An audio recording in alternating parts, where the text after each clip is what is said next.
요즘 참 많이 더운 것 같습니다. 밤에 잠도 잘 오지 않고요. 후덥지근한 날이 계속되고 있는데, 그럼에도 불구하고 제가 이제 지난주가 휴가 중이어가지고 엊그저께 아내와 함께 한양 도성길이라는 곳을 걸어보려고 했습니다. 마침 두 딸들이 다 캠프를 가서 오랜만에 아내와 단둘이 있는 시간이었습니다. 그래서 둘레길 코스를 이렇게 좀 서치를 한 다음에 어디가 좋을까 하다가 창의문을 한번 선택을 해봤습니다. 그래서 저희가 삼천공원에서 창의문까지 아내랑 걷기를 하고 이제 간단히 이제 준비를 해서 기쁜 마음과 가벼운 차림으로 출발했습니다. 진짜 기쁜 마음과 진짜 가벼운 마음으로 출발했습니다. 그런데 그 길이 제가 생각했던 것보다 경사가 너무 높은 곳이었습니다. 그래서 올라갈 때는 어떻게든 올라갔는데 내려올 때는 곳곳에 경사가 급하니 가드레일을 잡고 내려오십시오라는 그 안내 표지판이 곳곳에 붙어 있더라고요. 내려올 땐 다리가 후들거려가지고 이게 자칫 잘못하면 낙상할 것 같더라고요. 그래서 특별히 또 아내가 있으니까 오랜만에 기분 좋게 왔는데 막 불평할 수도 없고 코스를 제가 정했으니까 뭐라고 할 수 없어서 조심스럽게 내리면서 내가 왜 이렇게 했나 왜 이렇게 했나 하면서 막 내려왔던 그 엊그저께 일이 참 생각이 많이 납니다. 그런데 사실은 그 길을 걸으면서 정말 가볍게 갔거든요. 생수도 정말 그 삼천공원 그 밑에서 카페에서 하나 사가지고 정말 덩그러니 하나 들고 막 갔는데 그날이 폭염공보가 내린 날이었습니다. 근데 아내랑 그 길을 포기할 수 없어서 그래도 가자. 언제 우리가 둘이 이렇게 할 수 있겠냐 하면서 그 길을 강행했죠. 그 삼천공원에서 말바위 안내소까지 얼마 가지 않은 길인데 그 기간 안에 제가 물을 다 마신 거예요. 그래서 말바위 안내소에서 그 안내소에 있는 생수 정수기에서 물을 다 받아가지고 물을 이렇게 그 종이컵에다 마시라고 써 있더라고요. 근데 목사인 제가 그 문구를 무시하고 그냥 병에다 받았습니다. 주님, 저는 살아야겠습니다. 아내는 제발 그러지 말라고, 제발 그러지 말라고. 여보, 우리 갈 길이 멀다고. 그렇게 방황하는데 너무 더우니까 그 길을 걸으면 계속 물을 마시게 되는데 참 많이 힘들었습니다. 근데 그날이 폭염 경보가 떠서 다행히 저희가 생각했던 것보다는 그늘이 있었는데 진짜 힘들었던 것은 경사보다도 땡볕에 걷는 시간들이었습니다. 다행히 많지는 않았는데 땡볕에서 걷는 그 시간들이 너무너무 덥더라고요. 그래서 정말 이 더위를 먹을까 아내 눈치 보랴 또 제 몸은 또 제 몸대로 힘들어 너무 참 힘든 시간을 보냈었는데요. 그러면서 제가 오늘 이 본문을 묵상하게 됐습니다. 내가 이 본문을 정한 이유가 여기 있었구나. 삼천공원을 걷는 이유가 여기 있었구나 하면서 했는데 오늘 본문에 출애굽한 백성들이 광야를 걷고 있다라는 것을 이야기하고 있습니다. 텅 비고 아득한 들로 광야는 제가 경험했던 그 35도보다 훨씬 더 높은 40도 이상의 고열이 오르락내리락 하는 곳입니다. 나무 그늘도 있지 않고요. 그곳에는 물이 부족한 채로 3일을 걸어가는 이스라엘 백성들의 불평은 당연한 것이었습니다. 제가 2시간 걸어봤는데 저한테 3일 걸으라고 하면 저는 못 걸을 것 같았습니다. 이 이스라엘의 이 불평은 저는 당연한 것이라고 저는 생각하게 되었습니다. 근데 그럼에도 불구하고 우리가 이러한 당연한 상황에서도 이스라엘 백성의 행동을 이해하지 못하는 이유는 오늘 본문 읽었던 그 본문 바로 앞에 15장에 나오는 사건들로 인해서입니다. 무슨 일이 나오냐면 15장 2절에는 출애굽과 홍해 사건이 등장합니다. 출애굽 사건은 그야말로 기적의 연속으로 매우 놀라운 것이었습니다.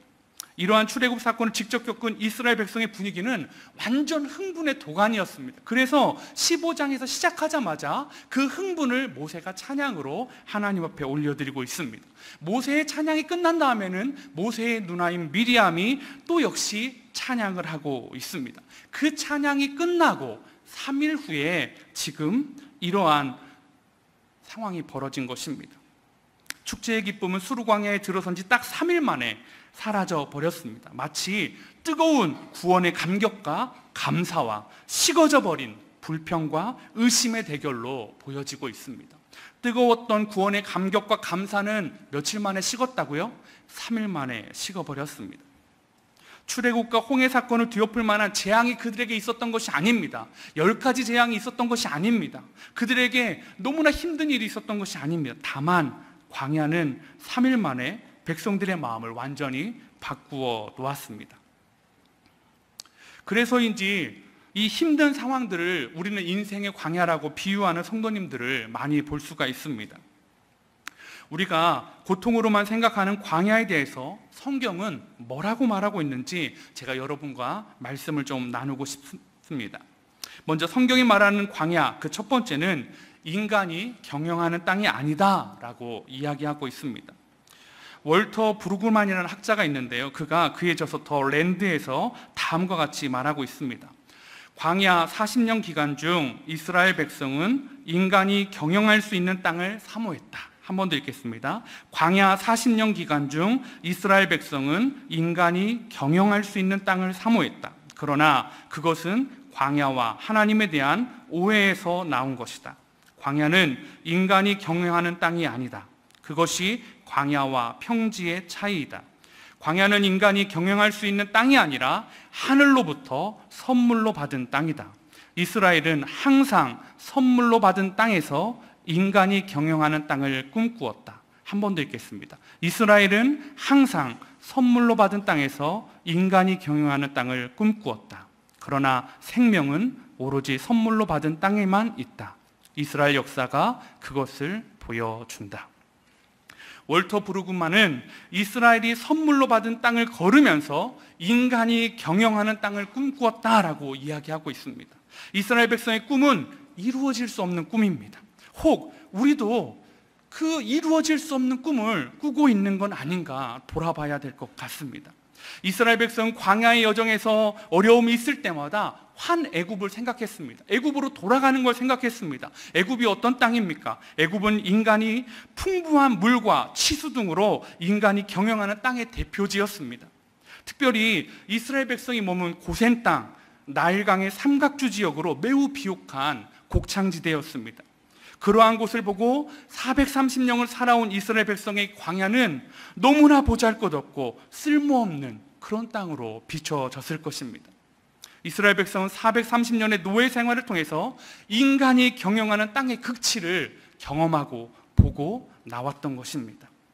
신명기 11장 10절에서 12절에 이렇게 나와 있습니다. 내가 들어가 차지하려는 땅은 네가 나온 애굽 땅과 같지 아니하니 거기에서는 너희가 파종한 후에 발로 물대기를 채소밭에 댐과 같이 하였거니와 너희가 건너가서 차지할 땅은 산과 골짜기가 있어서 하늘에서 내리는 비를 흡수하는 땅이요 내 하나님 여호와께서 돌보아 주시는 땅이라. 연초부터 연말까지 내 하나님 여호와의 눈이 항상 그 위에 있느니라. 애굽은 고되기는 했지만 물이 풍부하고 발로 물을 밭에 댈 수 있어서 사람이 경영할 수 있는 땅이었다라고 이야기합니다. 그곳에서 그들은 이스라엘 백성들은 이집트 사람들의 경영의 노동의 도구였습니다. 즉 노예였습니다. 그러나 이스라엘 백성이 들어가서 차지할 땅은 그와 같지 않다라고 오늘 신명기 말씀에 이야기하고 있습니다. 이스라엘 땅은 어떤 땅입니까? 광야로 가득 찬 땅입니다. 신광야, 바란광야, 부엘세바 광야, 유다 광야, 또 십황무지, 엔게디 황무지, 이스라엘 골짜기 등과 같이 산과 골짜기로 가득한 땅이었습니다. 젖과 꿀이 흐르는 땅이다라고 말했지만 설명하셨지만 실제적으로 그 땅은 물을 흡수하는 땅이 아니라 물을 흡수하는 땅이어서 물이 부족한 땅이었습니다.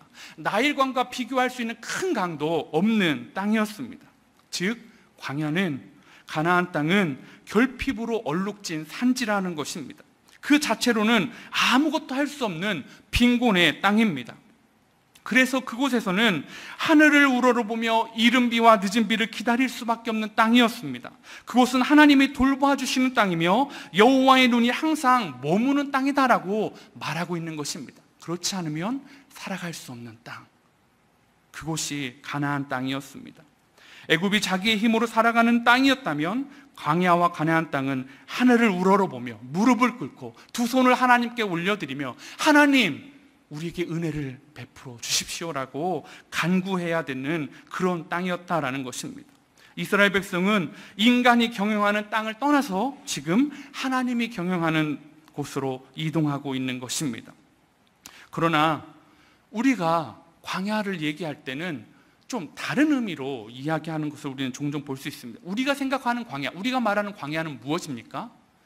내 뜻대로 되지 않는 곳, 내가 아무것도 할 수 없는 곳, 그곳을 우리는 광야라고 이야기할 때가 많습니다. 내가 경영할 수 없어서 광야라고 이야기합니다. 그러나 오늘 성경은 뭐라고 말한다고요? 우리가 경영할 수 없어서 광야가 아니라 하나님이 경영하는 곳이 광야다라고 성경은 말하고 있습니다. 성경이 말하는 광야 두 번째는 부족한 땅이 아니다라는 것입니다. 우리는 흔히 광야를 부족한 땅인 결핍의 땅이다라고 이야기합니다. 물이 부족한 3일길은 이스라엘 백성을 투덜거리며 불평하게 했습니다. 앞으로 가야야 알 수 없는 그 미래에 대한 불확실성, 떠나온 애굽에 대한 그 미련들, 애굽의 풍부한 물이 자꾸 생각나서 그들은 돌아보게 되었습니다. 우리 역시 마찬가지 아닙니까? 우리가 앞에 어떤 선택을 할 때마다 혹시 이 선택이 더 나쁜 길로 절버두면 어떻게 될까 고민하고 불안하고, 그래서 잘 선택하지 못할 때가 우리에겐 참 많이 있습니다. 광야는 분명히 애국과 비교하면 부족한 땅입니다. 그러나 성경은 그렇게 부족한 땅임에도 불구하고 전혀 다른 이야기를 하고 있습니다. 신명기 2장 7절입니다. 한번 같이 읽어보도록 하겠습니다. 시작.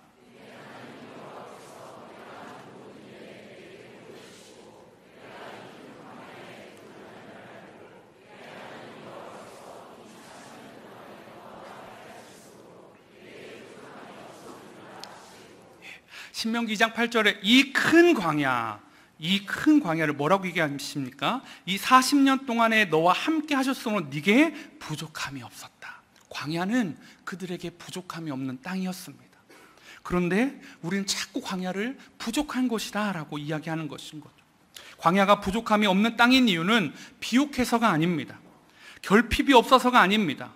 애굽에 비해 오히려 결핍이 가득 찼습니다. 그러나 그곳에는 애굽에 없는 것이 있었습니다. 무엇입니까? 충만하신 하나님, 충만한 하나님이 우리와 함께 계셨기에 부족함이 없는 땅이었습니다.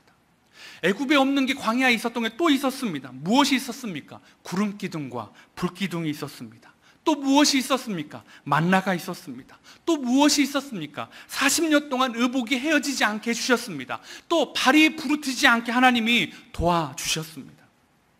오늘 마라의 쓴물도 하나님은 나무를 통해서 먹을 수 있는 물로 그들의 불평과 원망을 마실 수 있는 물을 제공해 주심으로 바꿔주셨습니다.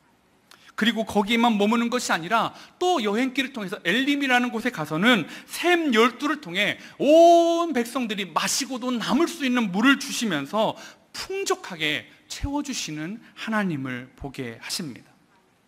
이 마라 사건을 박철현 목사님은 출애굽기 산책이라는 책에서 가나 혼인잔치와 비교하더라고요.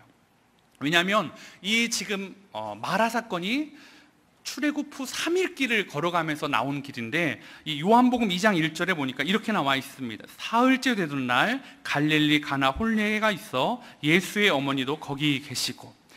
지금 이 갈릴리 가나 혼인잔치도 3일 후로부터 시작이 됩니다. 그리고 마라의 이 사건도 3일 후로부터 이야기하고 있습니다. 그러면서 이 예수님의 첫 표적인 가나 혼인잔치에서 술이 떨어진 거죠. 포도주가 떨어진 것을 예수님이 사람들이 손과 발을 씻는 결례의 물을 최상급 포도주로 바꾸어 주시는 것들을 우리는 잘 기억하고 있습니다. 어떻게 바꿔주셨죠? 성경에 보니까 두세 통 드는 돌 항아리 6, 이걸 성경학자들 대략 한 얼마 정도 될까?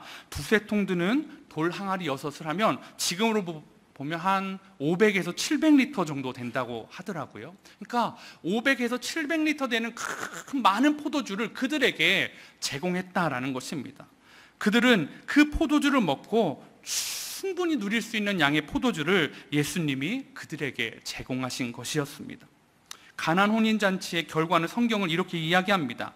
요한복음 2장 11절에 예수께서 이 첫 표적을 갈릴리 가나에서 행하여 그의 영광을 나타내심에 제자들이 그를 믿으니라.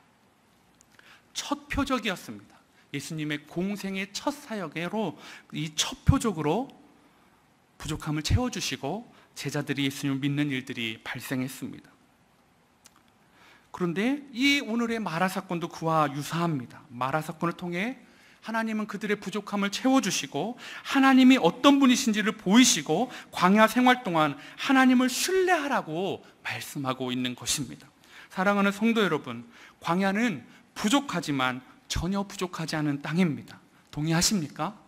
광야는 부족하지만 하나님의 충만하심 때문에 부족하지 않는 땅입니다. 하나님께서는 시험하시는 중에서도 초자연적인 방법으로 먹게 하시고 마시게 하시고 초자연적인 은총으로 그들을 보호해 주시는 곳, 그곳이 광야였습니다. 그래서 다윗은 그 광야 같은 피난 생활 가운데서도 그런 광야를 가장 많이 겪었던 다윗은 시편 23편 1절에 뭐라고 이야기합니까? 여호와는 나의 목자시니 내게 부족함이 없으리로다.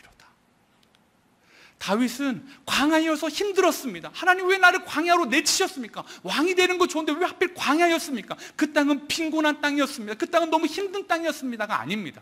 한마디로 이렇게 이야기합니다. 여호와는 나의 목자시니 주님이 나의 목자가 되주셔서 그곳이 부족하지 않았습니다 라고 고백할 수 있는 것이었습니다. 사랑하는 성도 여러분, 여러분의 광야 중에도 하나님의 특별한 은혜가 반드시 있으심을 믿으시기 바랍니다.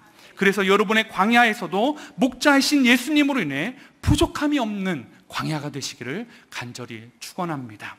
성경이 말하는 광야 그 세 번째는 시험과 계시의 땅이다라는 것입니다.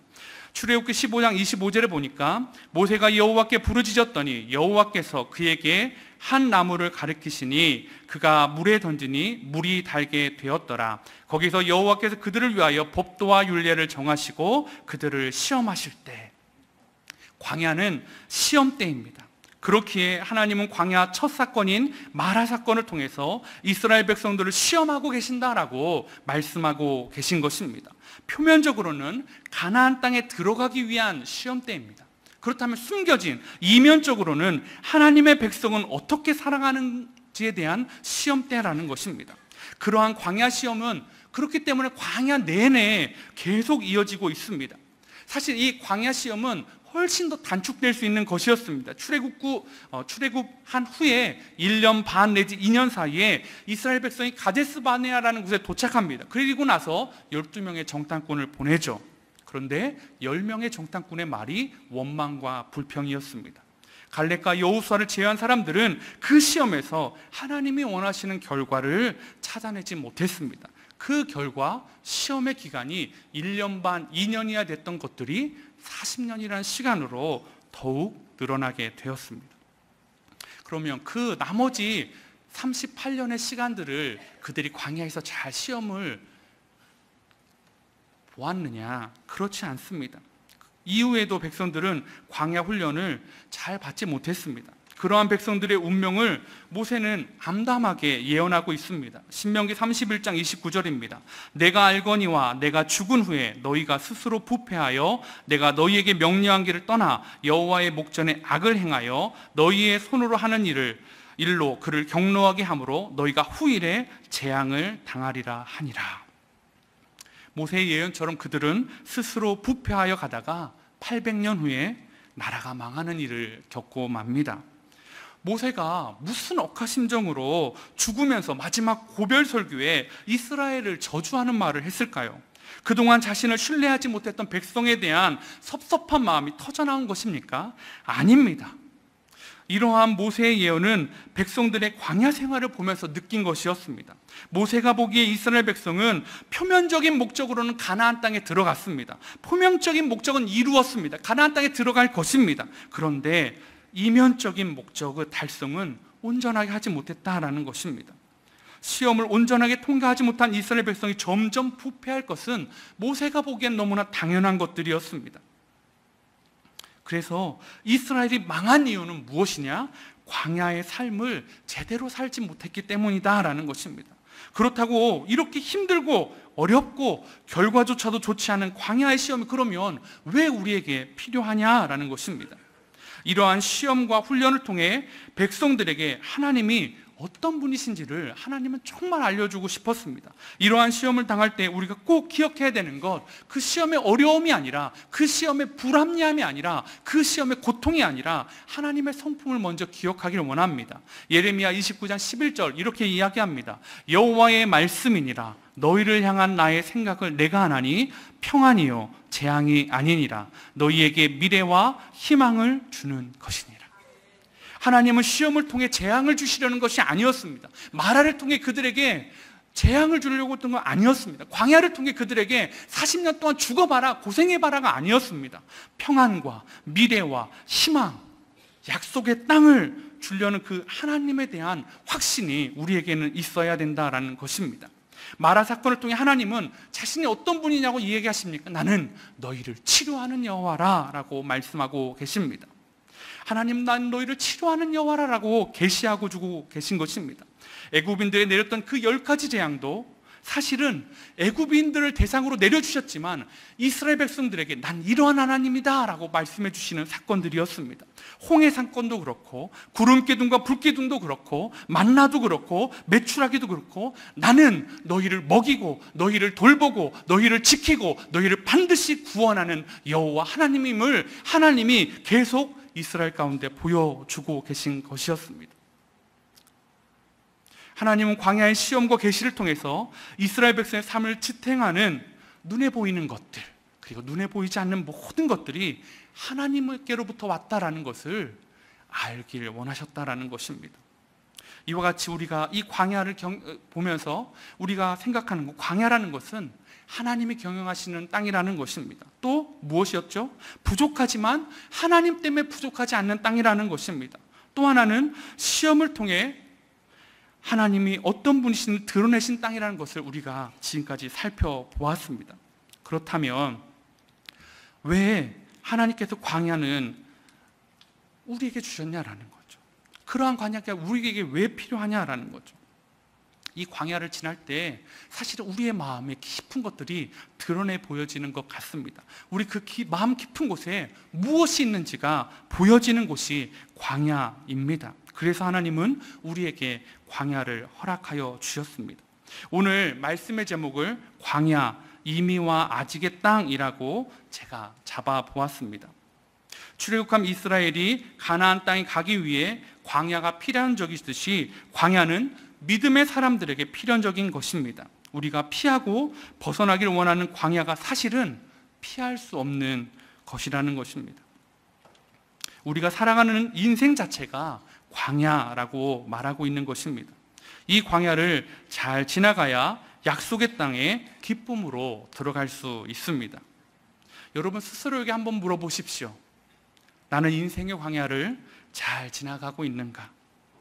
나는 광야의 시험대를 잘 지나가고 있나? 아니면 결과에만 집중해서 과정을 무시하는 선택들을 하고 있는 것은 아닌가? 광야에서 혹 애굽처럼 잘 살고 싶어 하는 것은 아닌가?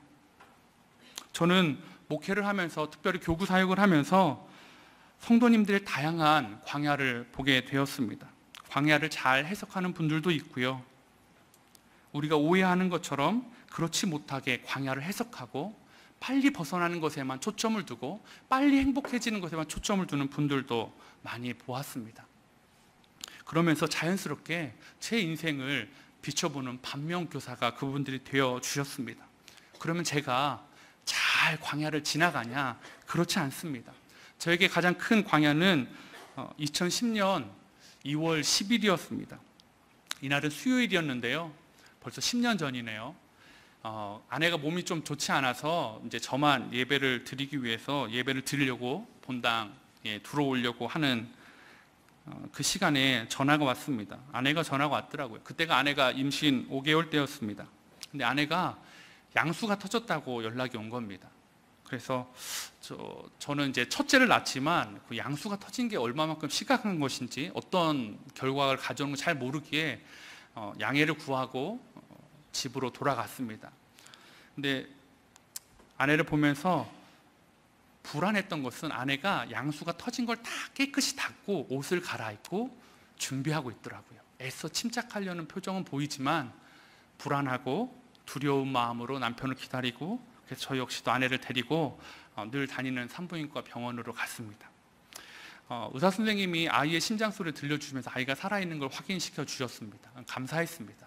그런데 아이를 포기해야 된다라고 말씀해 주셨습니다. 너무 양수가 터졌고 왜 그런지 모르지만 오염이 너무 많이 됐기 때문에 아이도 건강하지 못하고 지금 이렇게 두면 산모도 위험하기 때문에 아이를 포기해야 된다라고 말해 주었습니다. 제가 목사지 않습니까? 뭘 했겠습니까? 기도를 했습니다. 하나님 살려주십시오. 제가 하나님 살려주시면 평생의 이 일을 간증하며 하나님의 사랑에 흔들리지 않는 목사로 살아가겠습니다. 하나님 제 평생에 또 다른 에베네셀의 기적을 한 번만 보여주십시오. 그래서 병원에서 안 된다고 하니까 그럼 종합병원으로 갔는데 서울대병원으로 앰뷸런스를 타고 갔습니다. 그리고 나서 여러 가지 이제 검사를 막 해야 된다 하는데, 그리고 제가 그렇게 믿음으로 기도했지 않습니까? 그런데 여러 가지 검사에 대한 이야기를 막 하면서 제 안에 아내에게도 이야기하지 못했는데 드는 생각은 비용에 대한 걱정이었습니다. 이거 검사비가 꽤 많이 들 것 같은데 어떻게 해야 되지? 그런데 아직 아이의 심장 소리도 들리고 아내가 혹 그것도 안 하고 만약에 결정을 하게 되면 죄책감이 너무 클 것 같아서 그 결정을 하고 그럼 뭐든지 검사하겠습니다 하고 했는데, 뭐 다행인지 불행인지 몇 개 검사 안 하고 나서 희망이 없다라는 판결을 받았습니다. 그래도 하나님 앞에 계속 기도하죠. 근데 결국은 안 된다고 하더라고요. 아이의 심장 소리가 들리는데도 안 된다고 해서 아내는 촉진제를 맞고 아이를 낳았습니다. 5개월이기 때문에 낳아야 된다 하더라고요. 그리고 저에게는 보여주지 않고 그 아이는 사라져 버렸습니다. 근데 그 일을 보면서 그 결과는 제 기도와는 전혀 다른 것이었거든요. 아내는 온갖 죄책감에 빠져 있고, 내가 무리해서 그런 건 아닐까, 내가 잘못된 생각을 해서 하는 거 아닐까, 내가 하나님께 뭔가 죄를 지어서 그런 건 아닐까. 그리고 저는 또 여러 가지 또 생각들로 복잡한 시간들을 보냈습니다. 그리고 아내에게 좋은 말씀으로 또 사랑스러운 말로 아내를 위로하지만 아내가 위로를 받지 못하더라고요. 그런데 이 시간을 지나며 저에게 가장 힘든 것은 하나님이 보이지 않았다라는 것입니다. 아니, 솔직하게 말하면 제 삶 가운데 하나님은 거의 보이지 않으셨던 것 같습니다. 짜잔 이렇게 해요. 그러니까 이렇게 표현하는 게 더 적합할 것 같습니다. 저의 너무나 중요하고 긴급하고 간절한 기도를 하나님이 무시하셨다라는 것입니다. 평상시에는 안 그러셨거든요. 무시해도 되는 기도였거든요. 그런데 정말 무시하면 안 되는 기도, 정말 들어줘야 되는 기도, 이 기도 들어줘도 누가 이 기도를 들어줘도 마치 이 기도를 들어주면 누군가는 손해를 보는 그런 기도가 아니잖아요. 그냥 살려달라는 기도잖아요. 내 아이 공부 안 했는데 합격해달라는 그런 기도 아니잖아요.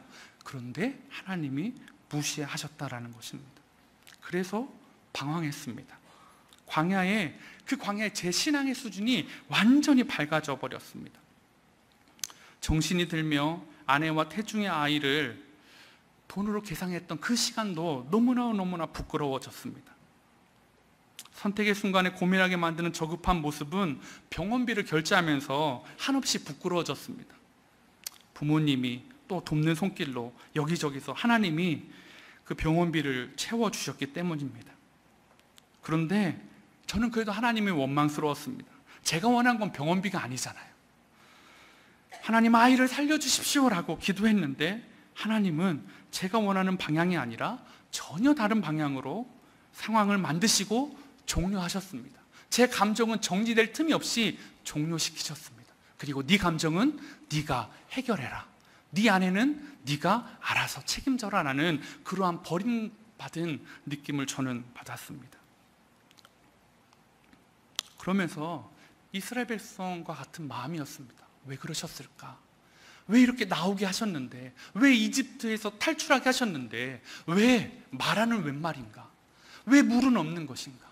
왜 먹을 것은 없는 것인가? 왜 더운 길은 웬 말인가? 라는 것처럼 내가 기도했는데 왜 자꾸 하나님은 내 기도를 들어주시지 않는 것인가? 저는 이 사건이 10년이 지난 지금도 저희 가정에는 금기어입니다. 그리고 그 일을 떠올리면 저도 마음이 아프고 아내에게도 미안합니다. 그러나 지금은 10년이란 사이 가운데 하나님이 저에게 내가 이러이러해서 너에게 이러한 일을 허락했다라고 한 번도 얘기해 주지 않았지만 10년이 지나면서 하나님이 그 일을 왜 내 기도를 안 들어주신 것이, 아니 안 들어주신 것도 감사할 수 있겠구나 라고 고백하게 되어집니다. 사랑하는 성도 여러분, 우리는 인생의 광야를 지날 때 어떻게 하면 안 속을 수 있고 어떻게 하면 잘 지나갈 수 있겠습니까? 광야가 이미와 아직의 땅이라면 이미와 아직의 때를 나누는 기준이 예수님이라는 것을 우리는 잘 알고 있습니다. 이미 오신 예수 그리스도, 그리고 우리는 다시 오실, 아직 오시지 않은 예수를 기다리는 것처럼 광야는, 우리의 삶은 이미와 아직 안에 있는 그러한 삶입니다. 광야는 히브리어로 미드바르입니다. 미드바르. 그런데 말씀을 뜻하는 히브리어는 다바르입니다. 광야와 이 말씀이라는 어원이 같습니다. 왜 광야와 말씀의 어원이 같을까요? 광야에 들어가야 하나님의 말씀이 잘 들려지기 때문입니다. 제가 광야에 들어가 보니까 제 바닥이 잘 보여지더라고요. 광야에 들어가기 전에는 하나님이 응답해 주시지 않아도 오케이, 하나님 좋으신 분이었습니다.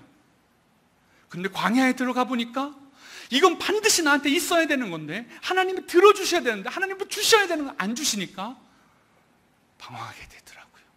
나 애굽으로 돌아갈까? 왜 그랬을까? 사랑하는 성도 여러분, 광야에는 하나님의 음성이 잘 들려집니다. 그때는 안 들려주셨습니다. 그러나 10년이라는 시간 안에 제게 성도님들을 통해서, 말씀을 통해서, 아내를 통해서, 많은 분들을 통해서, 성경 말씀을 통해서, 책을 통해서, 기도의 시간을 통해서 하나님이 제게 들려주셨습니다. 광야는 예수님, 말씀이신 예수 그리스도, 말씀으로 오신 예수님을 붙잡고 지나가야 되는 땅입니다. 여러분, 오늘날의 광야 어떻게 지나야 됩니까? 말씀이신 예수 그리스도를 붙잡고 지나가야 됩니다. 또 예수님을 기억해야 되는 이유는 광야에서 이스라엘이 가장 중요한 것은 하나님의 아들됨이 회복돼야 되는 것이기 때문입니다. 출애굽기 4장 22절에서 23절 이렇게 얘기합니다. 너는 바로에게 이르기를 여호와의 말씀에 이스라엘은 내 아들 내 장자라. 내가 내게 이르기를 내 아들을 보내주어 나를 섬기게 하라 라고 이야기하고 있습니다. 출애굽의 목적이 뭐라고요? 애굽에 붙잡혀서, 세상에 붙잡혀서 노예로 살고 있는 이스라엘 백성들을 광야로 불러내서 내가 하나님의 자녀로, 나의 자녀로, 나의 장자로 회복시키겠다라는 하나님의 뜻이 있었다라는 것입니다. 이 자녀됨을 회복해 주신 분이 바로 예수 그리스도이기 때문입니다. 예수님이 세례를 받으실 때 여러분 하늘에서 들렸던 소리를 기억하십니까? 너는 내 사랑하는 아들이라 내가 너를 기뻐하노라 라는 말씀은 세례 후에 요단강 물 위에서 올라오는 예수님께 주시는 하나님의 말씀입니다. 그리고 예수님 동시에 그분 안에 있는 우리에게 들려주신 하나님의 말씀입니다. 하나님은 광야를 지나는 저와 여러분에게 뭐라고 말씀하십니까? 내가 너를 버렸다, 내가 너희를 저주했다, 내가 너희를 재앙을 주노라가 아니라 너는 내 사랑하는 아들이며 딸이며 그리며 동시에 내가 너를 기뻐하노라 라고 말씀하고 계신다라는 것입니다. 출애굽 후에 실패했던 광야 속에 예수님은 다시 물에서 올라온 다음에 성령이 예수님을 광야로 몰아가집니다. 그리고 40일의 광야 금식 하시면서 시험을 받으시고 있는 것을 볼 수가 있습니다. 출애굽 후 실패했던 광야 속에서 우리는 예수님과 함께 다시 들어가야 됩니다. 사탄의 시험을 온전히 통과하시고 승리하신 그분 안에서 우리도 승리하는 것으로 여겨주시는 것이기 때문입니다. 그러므로 신앙인에게, 오늘 우리에게 가장 중요한 것은 처한 환경이 아닙니다.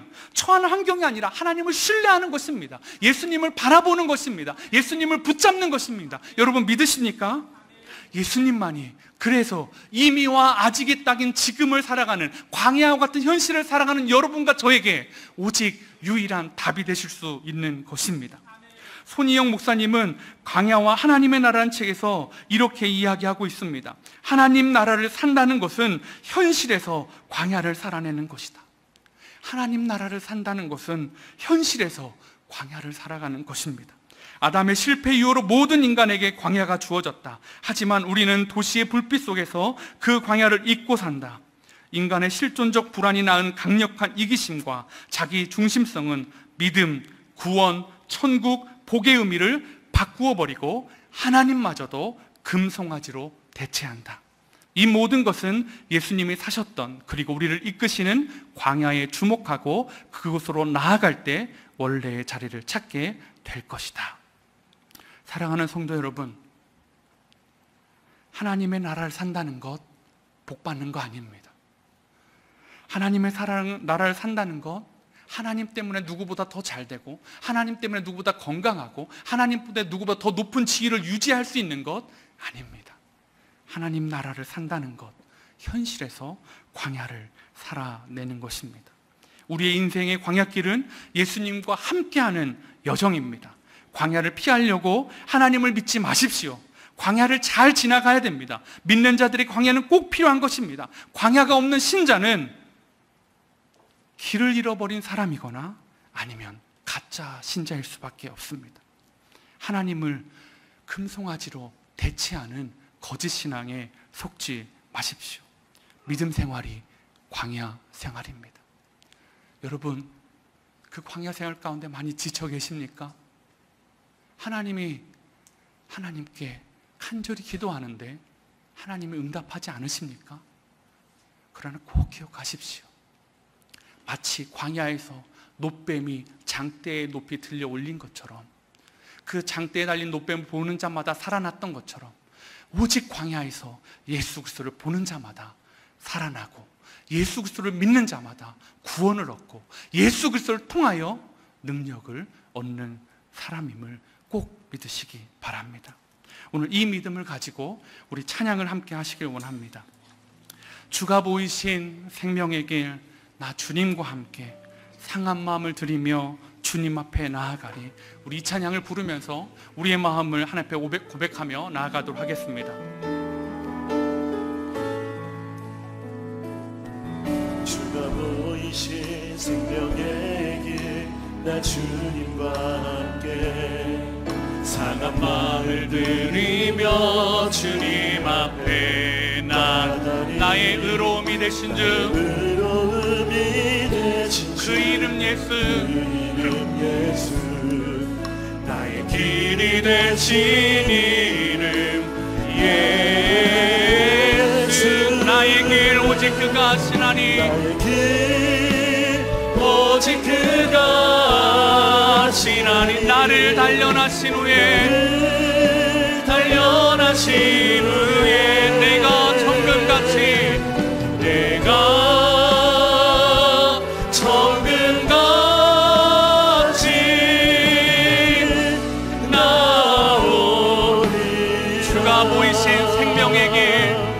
주가 보이신 생명의 길, 나 주님과 상한 마음을 드리며 주님 앞에 나가니. 나의 의로움이 되신 주님, 그 이름 예수, 광야의 나의 길이 되신 이름 오직 예수이십니다. 우리 힘있게 찬양합니다. 나의 길 오직 그가 하시나니, 오직 그가 하시나니. 나를 단련하신 후에 내가 정금같이 나의 길 오직 그가 하시나니. 나의 길 오직 그가 하시나니.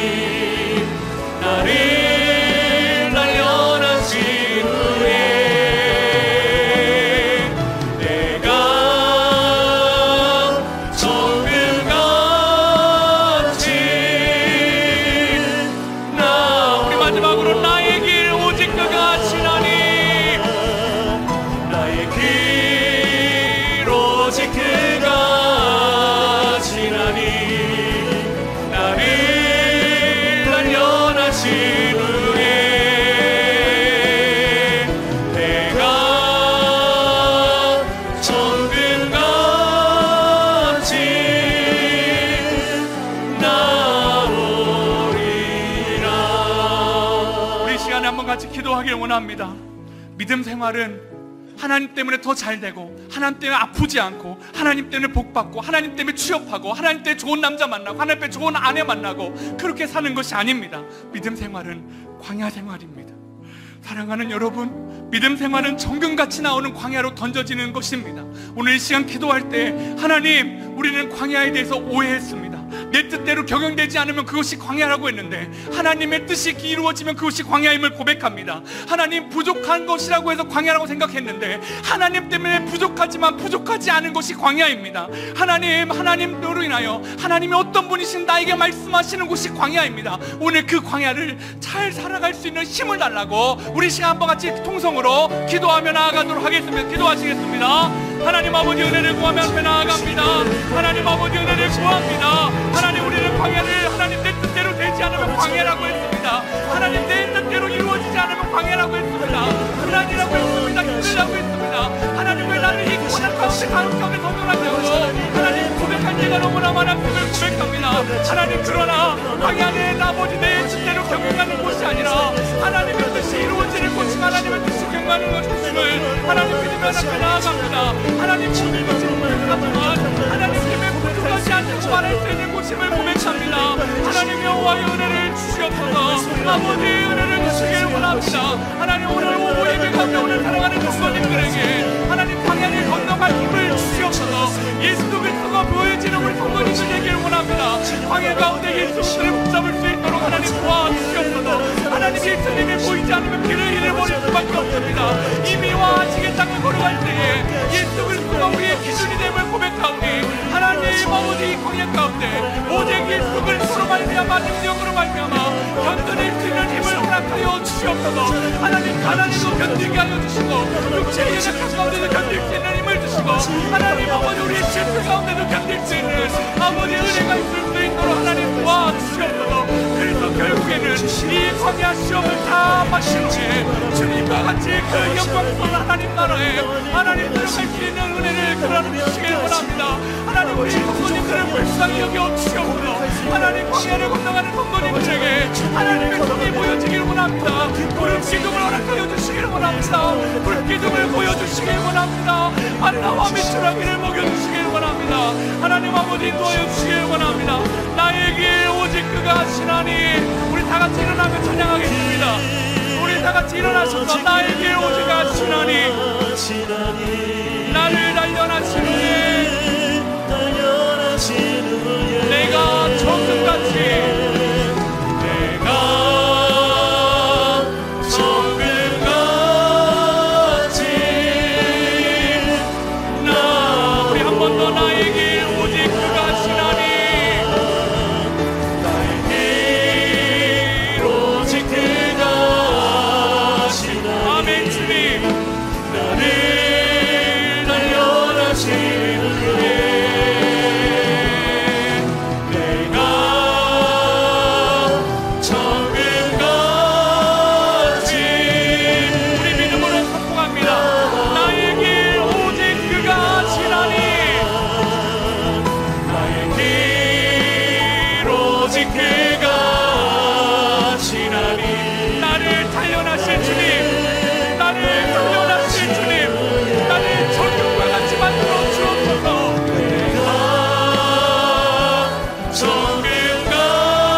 하나님 아버지, 하나님, 광야가 너무나 힘듭니다. 하나님, 광야를 지나가면서 우리 안에 있는 바닥이 보여지는 게 싫습니다. 하나님, 승리하고 싶었습니다. 하나님 때문에 더 높아지고 싶었습니다. 하나님 때문에 하나님 우리는 취직되고도 싶고, 하나님 때문에 건강도 얻고 싶고, 하나님 때문에 행복해지고 싶고, 그래서 그것들로 하나님을 자랑하고 했습니다. 하나님 용서하여 주시옵소서.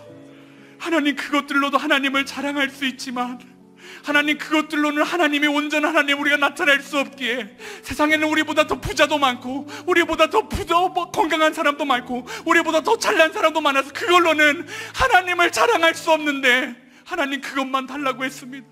하나님 광야를 지나갔는데 그것이 필요하다고 했습니다. 하나님 이 광야를 지나갈 때 오직 예수 그리스도만이 필요한 분임을 고백합니다. 오직 예수 그리스도의 이름만이 능력이심을 고백합니다. 하나님 광야길을 걸어갈 때 우리의 자랑이 실패 속에서도, 아픔 속에서도, 고통 속에서도, 내가 이해할 수 없는 상황 가운데서도 오직 주님이 되어주시기를 간절히 소망합니다. 하나님 사랑합니다. 우리의 인생길이 광야길이다 할지라도 우리의 이 이미와 아직의 때 가운데 주님이 함께 계시기에, 주님이 이미 승리하여 주셨기 때문에 그 사랑을 고백하며 나아갑니다. 그렇게 고백하며 나아간 우리 성도님들에게 힘을 주시고, 때로는 구린 기둥과 불기둥으로, 하나님 때로는 만나로, 때로는 아버지의 메추라기로, 때로는 마라를 스물로 보는 능력으로 하나님 함께하여 주시고, 오늘의 말씀에 말씀하여 주신 것처럼 나는 너희를 치료하는 여호와라 말씀하여 주시옵소서. 이제는 우리 주 예수 그리스도의 은혜와 하나님 아버지의 다함없는 사랑과 성령님의 감동과 마위로 또 충만하심의 역사가 이 자리에 함께한 인생의 광야길을 주님과 함께 걸어가는 사랑하는 성도 머리 위에 이제부터 영원토록 함께 하시기를 간절히 축원하옵나이다.